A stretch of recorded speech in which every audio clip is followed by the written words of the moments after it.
Hey, we're here at the Crawling Art on Queen Street, the horror movie. But this is not a horror movie. This is actually really, really cool. And you're an artist whose studio is on Ossington Street? Yes, we have a private gallery on Ossington. Awesome. And there it is. Magnifique. This is the Mirus Maximus. Mirus Maximus? Mirus Maximus, which does the life-death spin, reflecting life to one side. And then upon the opposite side, you have an image of destruction and chaos. And a reflection of yourself that's mirrored with the image as well. It kind of creates a symphony of reflections in kaleidoscopic form. And I bet you've gotten quite a reaction for this so far. Oh, yeah, everyone responds very, the vain modern public has just taken a strong liking to it. And dogs and kids alike, I mean, when you impress a dog or a child, you know you've really come up with something. Yeah, there's not enough art for dogs. I had a beautiful Labrador earlier taking a drink and looking up at himself, and it was really a poetic... puppy boomers. But yeah, poetic moment. You put them in your garden. I was telling people they could build their own at home. And the rest of your work is really interesting as well. This one draws me in, and then this little guy down here. This is kind of a Duchampian-inspired found object. I call it just like the real thing. On first glance, it may take you as a cigarette or a torch, but in fact, it was in its earlier life was a piece of eavesdrop that has rusted in a kind of aesthetically burning way at the top there, and I've inverted it. And, I like the sort of museum kind of referral of a very important archaeological find. Yeah, no, it has.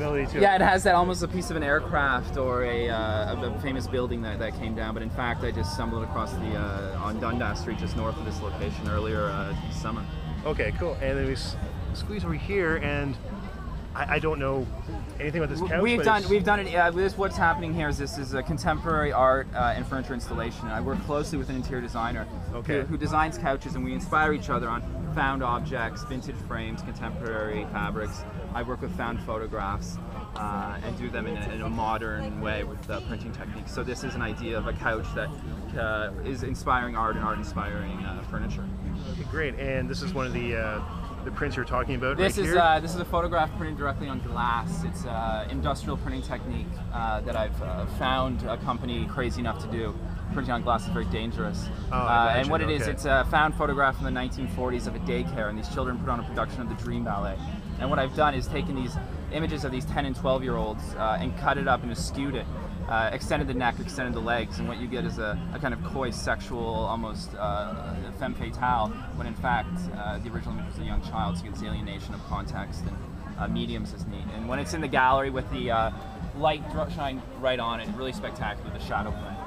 And then what's nice about it, it's got this like motion that's rising up. Yeah, she's I've really disconfigured her body and put her back together. The hips have been cut, skewed them up to give her a little bit more of a kind of a dance swagger towards yourself. So what you're seeing is a real orchestrated placement of each limb. A limb has been chopped off. She has no left arm, no face. It's an anonymous kind of glass silhouetted print.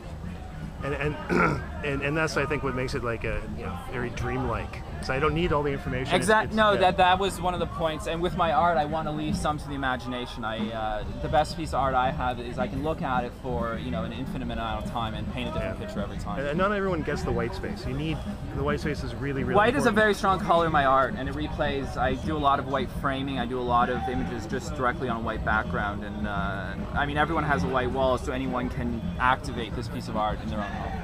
So you're going to let us know about your upcoming events and shows? Of course. You're the first to know. Thank you.